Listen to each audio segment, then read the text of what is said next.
ঈদ মোবারক। আশা করি সবাই ভালো আছেন এবং নিজের পরিবার নিয়ে খুব সুন্দর করে ঈদ কাটিয়েছেন।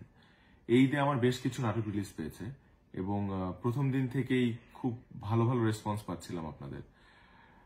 এই ঈদটা আমার খুব সুন্দর একটা ঈদ হতে পারত আপনাদের ভালোবাসায়, আপনাদের সাপোর্টে, কিন্তু সেটা হয়নি। একটা অনাকাঙ্ক্ষিত বিষয়ে আপনারা যেমনটা কষ্ট পেয়েছেন ঠিক তেমনি আমিও কিন্তু কষ্ট পাচ্ছি এবং কষ্টে আছি। আমি কিন্তু একদমই ভালো নেই।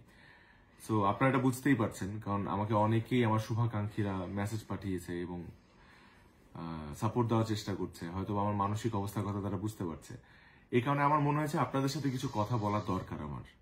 আমার অভিনীত নাটক রূপান্তর, এটাকে ঘিরে যে ধরনের বিতর্ক তৈরি হয়েছে সেটা একদমই আনএক্সপেক্টেড।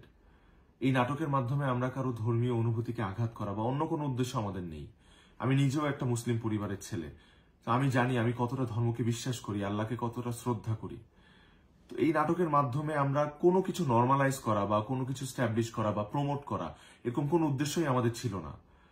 জাস্ট একটা ক্যারেক্টার প্লে করার চেষ্টা করেছি এবং সেটার মাধ্যমে এতগুলো মানুষকে আমি কষ্ট দিয়েছি, সেটার জন্য আমি আন্তরিকভাবে দুঃখিত এবং আমি মনে প্রাণে আপনাদের সবার কাছে আমি দুঃখ প্রকাশ করছি। আমি দীর্ঘ 11 বছর যাবৎ নাটক করছি এবং আজকে আমার যে অবস্থান, এটার পেছনে আসলে আমার একার অবদান নেই। অবশ্যই আমার দর্শকের ভালোবাসা এবং সাপোর্টটা ছিল দেখে আজকে আমি অবস্থানে আসতে পেরেছি। তো আমার কাজ করার মূল উদ্দেশ্য হচ্ছে আমার দর্শককে একটু এন্টারটেনমেন্ট দেওয়া, একটু তাদের খুশি।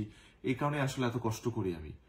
তো এরপর থেকে আমি আরেকটু বেশি সচেতন থাকবো এবং সতর্ক থাকবো আমার চরিত্র বাছাইয়ের ক্ষেত্রে, যাতে তারা কোনোভাবেই মনক্ষুণ্ণ না হয় এবং কষ্ট না পায়। আমি আপনাদেরকে কথা দিচ্ছি, আমার যে কাজগুলো আপনাদের এতদিন ভালো লেগেছে তার থেকেও বেশি ভালো কাজ আমি আপনাদেরকে উপহার দিব। শুধু একটাই রিকোয়েস্ট, আমার উপর কোনো কষ্ট রাখবেন না, আমার জন্য দোয়া করবেন এবং সবাই ভালো থাকবেন। I love you all.